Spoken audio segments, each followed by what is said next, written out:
తెలంగాణ రాష్ట్రానికి 2023 సంవత్సరం పెను మార్పులు తీసుకువచ్చింది. రాజకీయ ముఖ చిత్రాన్ని మార్చేసింది.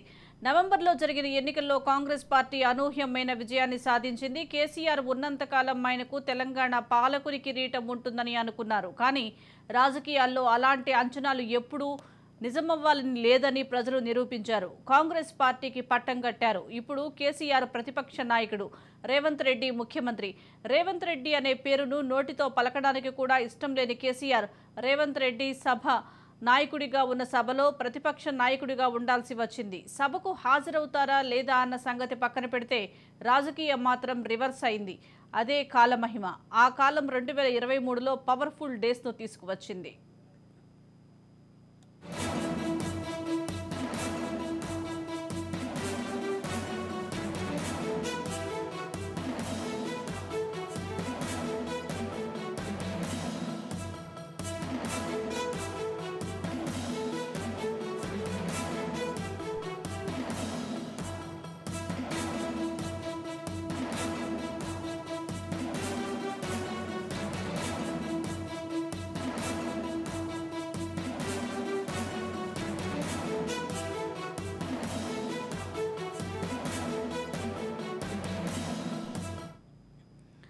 మునుగోడు ఉప ఎన్నికల విజయంతో బీఆర్ఎస్ అధినేత కేసీఆర్ 2023ను చాలా ఉత్సాహంగా ప్రారంభించారు. కానీ ఈ ఏడాది ఆయనకు ఏ ఒక్క సందర్భంలోనూ కలిసి వచ్చిన సందర్భం లేదు.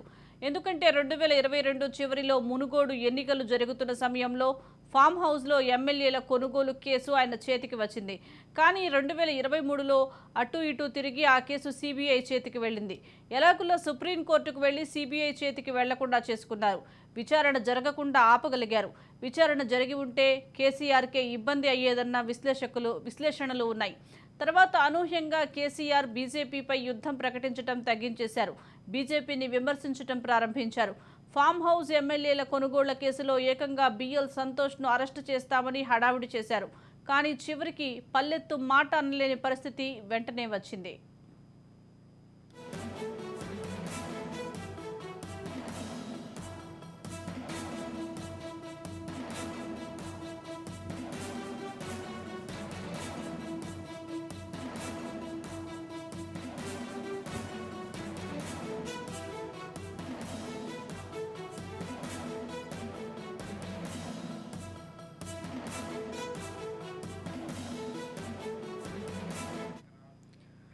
ఇక తెలంగాణ రాజకీయాలను 2023లో మలుపు తిప్పిన అత్యంత కీలకమైన విషయం ఢిల్లీ లిక్కర్ స్కామ్లో కవిత విచారణ. ఏడాది మొదట్లో ప్రారంభమైన విచారణ ఇప్పటికీ పూర్తి కాలేదు.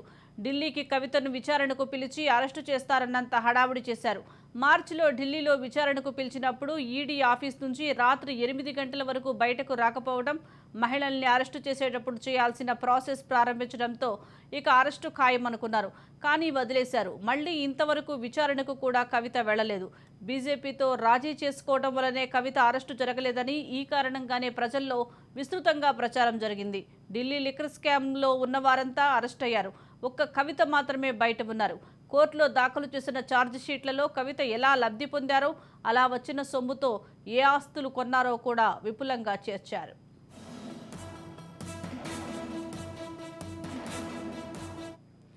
తెలంగాణ రాజకీయాల్లో పెను మార్పులకు కారణమైన అంశం బండి సంజయ్ను అధ్యక్షునిగా తొలగింపు. బండి సంజయ్ను తెలంగాణ బీజేపీ చీఫ్గా తొలగించక ముందు బీజేపీ దూకుడు మీద ఉండేది. బీఆర్ఎస్తో తాడో పేడో తేల్చుకునే పార్టీగా అందరూ భావించేవారు. కానీ ఎన్నికలు దగ్గరకు వచ్చేసరికి త్రిముఖ పోరులో కూడా లేదు. కాంగ్రెస్ బీఆర్ఎస్ మధ్య ముఖాముఖి పోరుకు గ్రౌండ్ వదిలేసి పక్కకు వెళ్లిపోయింది. అధికారం కోసం పోటీ పడాల్సిన కీలక పొజిషన్లో ఉండాల్సిన పార్టీ ఎన్నికల నాటికి దిగజారిపోయింది. 2018లో ఘోర పరాజయంతో ప్రారంభమైన బీజేపీ ఆ తర్వాత ఎంతో ఉన్నతిని చూసింది. బండి సంజయ్ను చీఫ్గా నియమించిన తర్వాత ఇక దూకుడు అంటే ఏమిటో ఆ పార్టీ చూపించింది. వివాదాస్పద ప్రకటనలతో అయినా సరే కేసీఆర్ను బండి సంజయ్ ఎదుర్కొన్నారు. కేసీఆర్కు సరైన ప్రత్యర్థి బండి సంజయ్ అనే పరిస్థితి వచ్చింది. ఆయన బీఆర్ఎస్ సర్కార్పై రాజీ లేని పోరాటం చేశారు. ప్రభుత్వాన్ని వ్యతిరేకించే వారికి బీజేపీ చాయిస్ అయిపోయింది. బండి సంజయ్ పాదయాత్రతో బీజేపీ మరింత బలపడింది.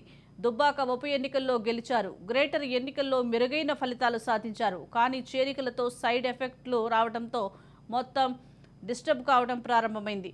బీఆర్ఎస్ నుంచి గెంటేయడంతో ఈటెలను చేర్చుకుంది.